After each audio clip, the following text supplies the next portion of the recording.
Students, நேத்து உங்க electricity topic படிச்சு சொன்னேன். நீங்களா படிச்சிட்டீங்களா? எஸ் சார், படிச்சாச்சு. Babu, stand up. நினைச்சேன்டா இவன் என்னதான் கேள்வி கேட்பான்ட்டு.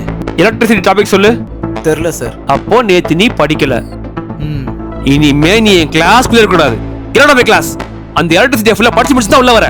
டேய் தல்றா. அவனை கலாச்சம் கண்ணல தண்ணி வந்துருச்சுடா. பாபு சார், உங்களுக்கு கிளாஸ் ஸ்டார்ட் ஆகி போயிட்டு இருக்கீங்க. என்ன பண்ணிட்டு இருக்கீங்க? ரெஸ்ட் ரூம் போக வந்தோம் சார். உனக்கு ரெஸ்ட் ரூம் இங்க தான் இருக்கா? நாளைக்கு வரும்போது எல்லாம் பேரண்ட்ஸ் கூட்டு வரீங்க. நான் கூட கிளாஸ். Okay sir. இந்த ஆளை பார்த்தாலும் இரிட்டேட்டா ஆகுதுடா. ரெக்கார்ட் இன்னும் முடிக்கலல்ல? ம்.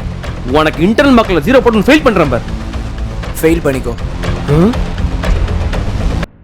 மச்சான் பாஸ் ஆயிட்டேன்டா டேய். சூப்பரா. ஏய் என்னடா பிசிக்ஸ் சார் உன்னை இப்படி பண்ணிருக்காரு? சார் ஒரு நிமிஷம். என்னடா? நான் எல்லா சப்ஜெக்ட்லயும் பாஸ் சார். ஆனா பிசிக்ஸ்ல ஃபெயில். 10 மார்க் தான். ஆனா நீங்க எனக்கு இன்டர்நெட்ல ஃபுல் மார்க் போட்டு என்ன பாஸ் பண்ண வச்சிருக்கீங்களே, ஏன் சார்? ஏன்னா எனக்கு என்ன ஃபெயில் பண்றதே என்னோட ஆப்ஷன் நினைச்சிட்டு இருக்கியா?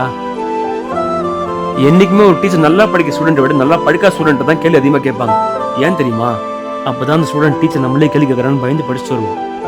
இங்க டீச்சர்ஸ் நல்லா படிக்க ஸ்டூடெண்ட் மட்டும் தான் கேர் எடுத்து பார்ப்பாங்கன்னு இல்லை, நல்லா படிக்காத ஸ்டூடெண்ட்ஸை எக்ஸ்ட்ரா கேர் எடுத்து பார்ப்பாங்க. நல்லா படிக்காத ஸ்டூடெண்ட்ஸை படிக்க வச்சு பாஸ் பண்ணி பார்க்க தானே ஒரு டீச்சரோட சந்தோஷமே இருக்கு. இதெல்லாம் உங்களுக்கு எங்கேருந்தா புரிய போகுது? கரெக்டு தான் சார்.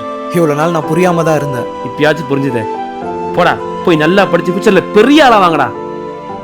சார், உங்களை ஒரே ஒரு தடவை ஹக் பண்ணிக்கலாமா? வாடா.